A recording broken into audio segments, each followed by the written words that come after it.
Less than 3 days ago, I did a review on this bandsaw.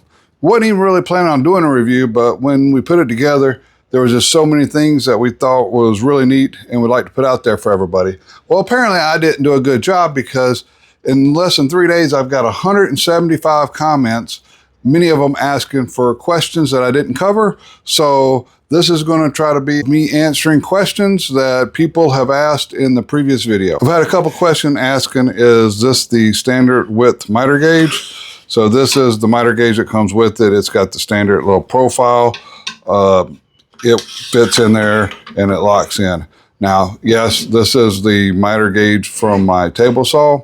And as you see, it is the standard size. It fits right in there, no problem. Although this wouldn't be appropriate because it'll hit the trundle.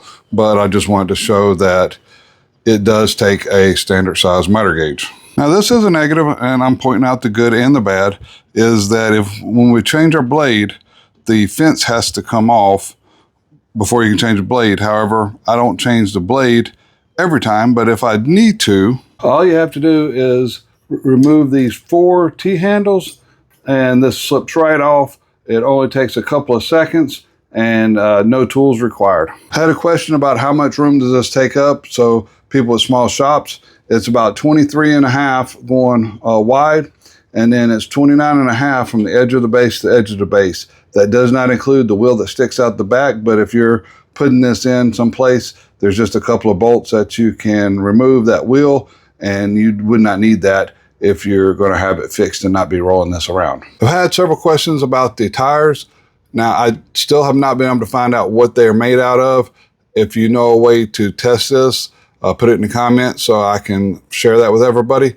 But they are black. They do feel like my urethane tires on my other saw. However, most of my urethane tires I've gotten have been orange, so I'm not for sure if that is a color code, but they are a urethane rubber type feel, and they are black. We had somebody commented about the one in the store that this didn't work, raising this up and down very well. Well, you have to loosen the center up and then turn the whole knob. And what I find is sometimes if I was just to barely loosen this up to where it barely can turn, then when I'm turning it, I come off of it, it's actually tightening this back down a little bit. So you can either, bring it down, and then it works fine, and then you tighten it up, or if you just barely loosen it enough to tighten, and if it gets like this and it gets to where it's tight again, you just loosen it back off some, because that's, the only time I've had an issue is when I accidentally kind of tightened that up while I was moving it. Now, for this to come all the way up, it has to clear over our wheel here. And so as we rotate this down, we have this opening. Well, this is going to be enclosed in our cabinet here. But what I find unique is they've got this extra little guard that once it gets down, that slides up. So even in the completely down position, the blade is completely protected, so there's no way you can accidentally get your hand in there. I did have several questions about this trunnion. It is a one piece, so there is no way to add in a riser on here. Now, they say this is just stamped steel, but I, put my measurement on here, and we got about 0.14 inches, which is about 3.5 millimeter.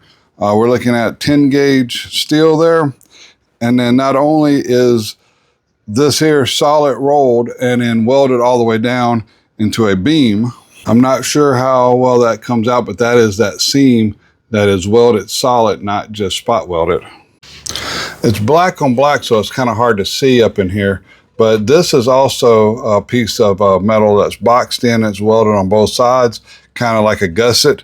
And they have that kind of stuff on the top and the bottom. All right, a lot of people are worried about the deflection. Now, cutting this, I haven't had any deflection whatsoever. But this is a piece of pre-finished plywood, super light, just a little scrap there, but it'll move real easy. And what they said was to go ahead and grab this by our tensioning knob, which is going to put the maximum amount of stress there is that you can put on the saw. And then I'm going to lift it up here so that it's completely off the ground. I'm going to ease it back down because I find if I drop it, Just the shaking will cause that little piece of wood to move. But now I'm gonna bring you up here without stopping the camera. And let's lower this down. And come down just a little bit. Sorry about the shaking on the camera, but I just don't want anybody to claim that I'm trying to manipulate this. But this is the backing off of some double-sided tape. So that's just some of the thinnest paper I have. And I mean, I guess I could put that in there. So I don't see hardly any movement whatsoever, so I don't even know if maybe if I put it up tight and just the pressure of the paper is causing it to move, but definitely it had less movement than what the thickness of that paper is. I had a lot of people tell me about different blades that you could get for this machine. Some of them you can get on Amazon, but one of the highest rated ones that I've seen was the Timberwolf, and I went straight to Timberwolf, and they have any blade you can imagine that will fit this saw. And they had a 3-pack bundle that was for curves, crosscut, and resawing. And the package with all 3 blades and shipping was right on just under $100, but that gave me a 1/4 inch for my curves. It gave me another 1/2 inch for my ripping, and then it gave me a 3/4 resaw blade with their geometry. So I'm really excited to get those in. I just ordered them, so I haven't got them in yet, but I'll put a link in the description for them. Not an affiliate.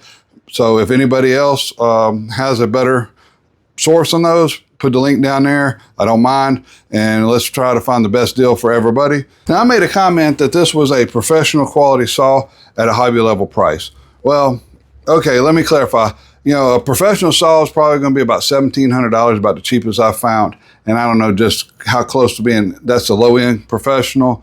You know, you're going to pay several $1,000s for a good industrial bandsaw. Now, this thing, I've had people comment that they've paid as low as $400 with their coupon there at Harbor Freight. And, you know, sometimes these things will go on sale, and it's a brand new tool, and they're already giving it coupons and putting it on sale. So the reason I call this a professional quality is, you know, this adjustment on our guide here, the fence system, being able to see our tensioning gauge, the quick release, which, because I've only had pretty much hobby level saws, I haven't had the quick release. I was told, and now it makes sense because I've seen it before, is that when the saw's not in use, you should take the tensioning off the blade, and that will keep the tires from deforming. And, you know, most hobby level saws don't have that, where you can just quickly, when you are done with it for the day, it takes all the tension off. And then when you want to use it the next day, boom, you know, you got your tensioning back on it. You know, so a lot of these features are only features that I found on professional grade saws. And that's why I call this a professional grade saw at a ridiculously low price. I was called out because I resawed a piece of poplar on this and called it hardwood. Well, poplar is a hardwood, and I love poplar because it's got a good straight grain, but it is one of the softer of what is considered hardwood. So let's go ahead and see if we can put this little machine to the max. And I don't know, I haven't actually tried this yet, so we'll see together how well this thing works. Now, I do have a piece of, this is a little over 7 inches, 7¼ inch piece of white oak. Now, nobody can say that white oak isn't a hardwood. And on top of that, this piece here, I cut off not to use because it's got this big gnarly knot in it. It goes all the way through. I mean, this thing, you can see it gives it some beautiful ribbon in the pattern, but this big old knot right here, and then there's another big knot right there. There's a small knot there. So I had cut this off the end not to use because of those knots. Now the fence that comes with is only 2 inches, actually just a little short of 2 inches tall. So that's not really going to do us a whole lot of good. So I use this little Microjig system to add me on a taller fence. That way we can make sure we get this board nice and straight. All right, so I got it set up with a high fence. I've got a featherboard here that's in my standard 3/4 inch tracks. And let's turn this thing on and see if it can handle this white oak.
All right, so going on through, pushing this, nice and easy.